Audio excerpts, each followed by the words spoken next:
In this module, we begin our discussion of a concept which we're going to be using for the remainder of the term, the idea of policy analysis. Although as we start to get into it, you'll see there are some similarities. This concept remains distinct from the idea of the policy-making process. Instead, with policy analysis, we are going to look at something a little bit different, something which can supplement and ultimately help the policy-making process. Remember that public policy is problem-driven. Ultimately, we're trying to solve or ameliorate a problem. What policy analysis does is we collect information, we propose alternatives, and then study the results with the goal of making better policy.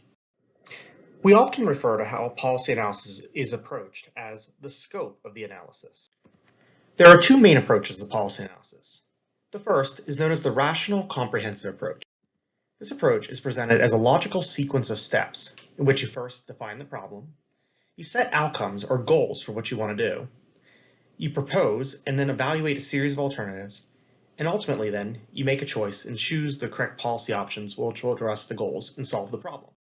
This approach is thought to be very thorough, but it is very time-consuming. Yet this approach is thought to be very effective at getting at the heart of the problem and solving it. The second approach is the incremental approach. As opposed to one comprehensive policy solution, the incremental approach uses a series of small policy changes that, although limited in scope, eventually and gradually address the problem.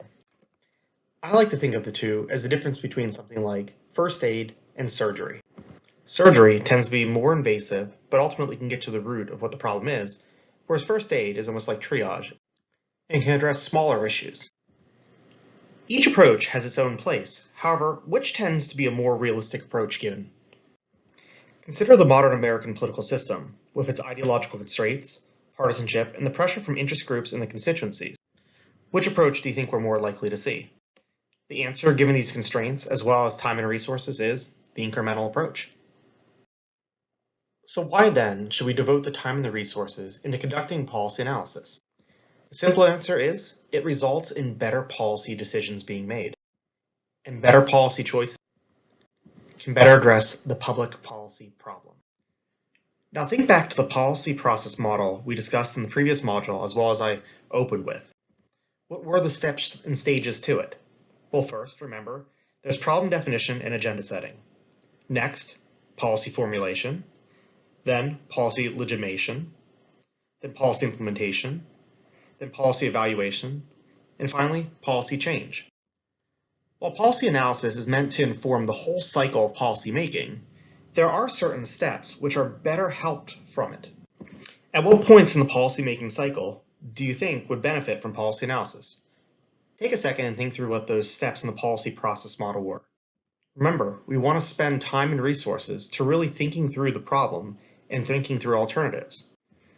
As such, the steps of problem definition and agenda setting, as well as policy formulation, and finally, the evaluation and change steps are best benefited from policy analysis. The problem, however, is that there's a scarcity of time and resources and pressure from constituencies to get things done to address problems. As such, when policy making is rushed, well, we tend to skip the policy analysis, which is really useful to making better policy.